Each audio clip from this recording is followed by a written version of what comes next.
नमस्कार। आई witness news पर आज देखिए, पहली रमजान को अजान की आवाज़ भी नहीं आई मस्जिदों से। घर घर परिवार के साथ अफ्तार सहरी का नज़ारा, घर पर ही नमाज और घर पर ही इबादत। लॉकडाउन के चलते इस बार रमजान की सभी गतिविधियां घरों पर ही हो रही हैं। सब कुछ बदला बदला है। पहले मिलजुल कर एकत्रित होकर इबादत को ही रमजान के नाम से जानते थे, लेकिन अब तो घर पर रहना है, घर पर नमाज अदा करना है, उसमें भी सोशल डिस्टेंस का ख्याल रखना है। परिवारों के सदस्य मिलकर नमाज पढ़ रहे हैं और इफ्तार कर रहे हैं। मस्जिदों में लॉकडाउन लागू होने के बाद से ही ताले लटक रहे हैं। फिलहाल रमजान का पहला असरा यानी पहले 10 दिन शुरू हो गए। हमने सीरत कमेटी के सदस्य शहजाद मीर खां बबलू के घर पर अफ्तार और नमाज के लम्हे कुछ यूं देखे।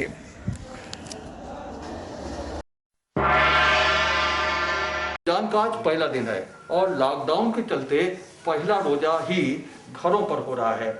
रोजे से जो जुड़ी और चीजें हैं, अफ्तार और सहरी, वो भी घरों पर ही हो रही हैं और होंगी।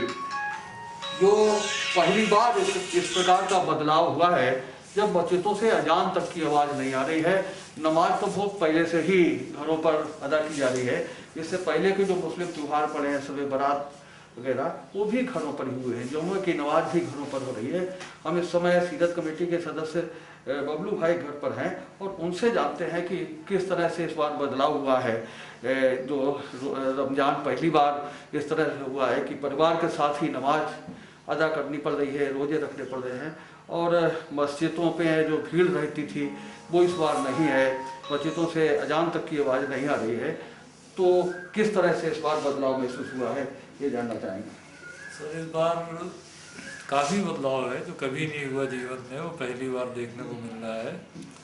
जैसे सुबह सहरी करते थे हम लोग, सामूहिक रूप से परिवार के सारे लोग मिलकर सहरी किया करते थे।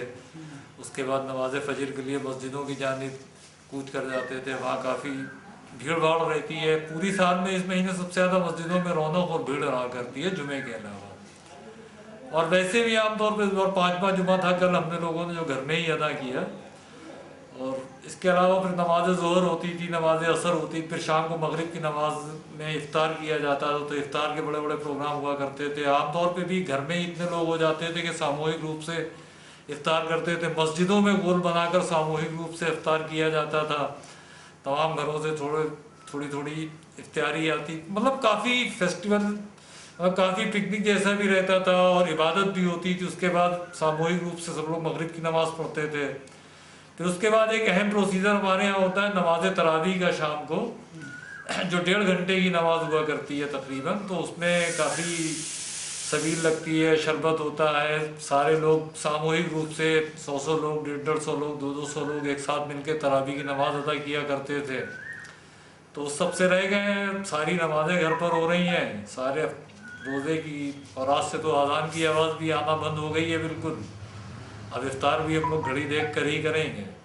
बाकी तो बस अज़ान होती, शाम को इफ्तार के टाइम का मंजर ही अलग होता था। सब गोला होता था, अज़ान होती थी, बस खजूर मुँह में रखते थे, एक अलग ही जज्बा होता था, सब लोग इकट्ठा हुआ करते थे।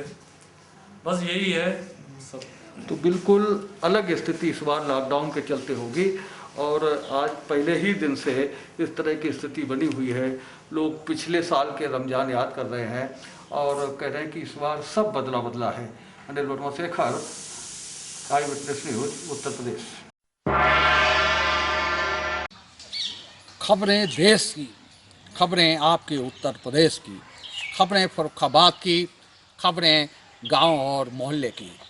देखिए अपने लोकप्रिय चैनल आई विटनेस न्यूज़ पर मेरे यानी अनिल वर्मा शेखर के साथ। उम्मीद है आपको हमारा ये वीडियो, ये खबर पसंद आई होगी। आप इसे लाइक करिए, अपने दोस्तों के साथ शेयर करिए और हमारे चैनल को सब्सक्राइब करिए।